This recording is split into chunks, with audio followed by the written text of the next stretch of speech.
بتعصب قوي يا جماعة لما الاقي حد منزل بقى طريقة تمليح السردين او البسارية، ويقولك احنا بنسيبه 7 ايام و5 ايام و10 ايام.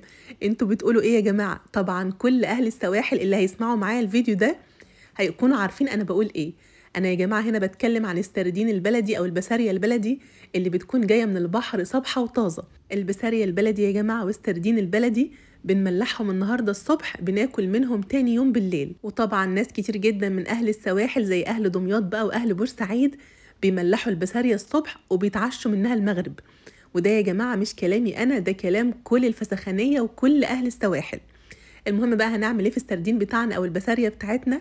هنجيب البسارية أو السردين نغسلهم كويس جدا تحت المية، ونحطها في مصفى لحد لما تصفي كل المية اللي فيها. هنجهز بقى الملح لكل كيلو من السردين أو البسارية 3 معالق كبيرة مليانة من الملح، نص معلقة كركم، نص معلقة بابريكا، نص معلقة شطة، وهنقلبهم مع بعض كويس. هاتي بقى علبة بلاستيك أو برطمان، أي حاجة موجودة عندك. المهم البرطمان بتاعك أو العلبة يكونوا معقمين كويس زي ما انتوا شايفين معايا بقى كده. أنا جبت برطمان إزاز. عملت ايه في الأول؟ حطيت في أرضية البرطمان كده رشة من الملح المبهر، وبعدين طبقتين من البسارية، وبقيت اعمل كده بقى لحد لما خلصت كل الكميه، رشه من الملح وطبقتين من البسارية لحد لما خلصت كل الكميه اللي عندي. بعد كده بقى اتبقى عندي في الطبق حوالي معلقه كده من الملح المبهر، زودت عليها نص معلقه من البابريكا ونص كوبايه زيت، وقلبتهم مع بعض كويس وحطيتهم في البرطمان. وحطيت كمان قرنين فلفل حار وده اختياري، واوعي تحطي ليمون في المرحله دي.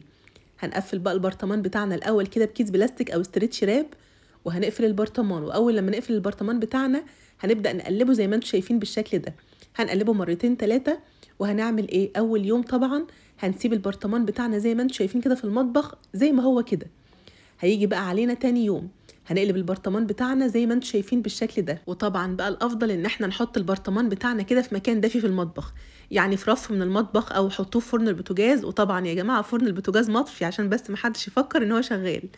الفكره بس ان احنا نحط البرطمان في مكان دافي وبس كده. خلاص يا جماعه هتاكلوها بألف هنا. البسارية دي متملحه امتى يا جماعه؟ زي ما اتفقنا متملحه امبارح الصبح.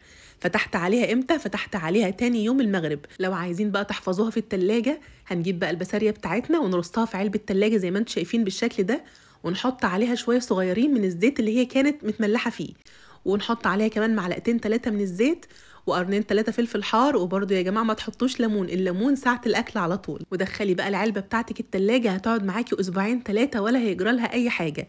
جربوا بقى البسارية بالطريقه دي وانا متاكده انها هتكون احلى واجمل مره عملتوا فيها بسارية. وبس كده خلاص خلصنا، والفيديو بتاعنا النهارده خلص. يا رب الفيديو يكون عجبكم، وكالعاده وزي كل يوم هقول لكم ما تنسوش يا جماعه لو الفيديو بتاع النهارده عجبكم تعملوا ايه؟ تعملوا لايك وشير للفيديو. واشوفكم على خير بقى في الفيديو اللي جاي.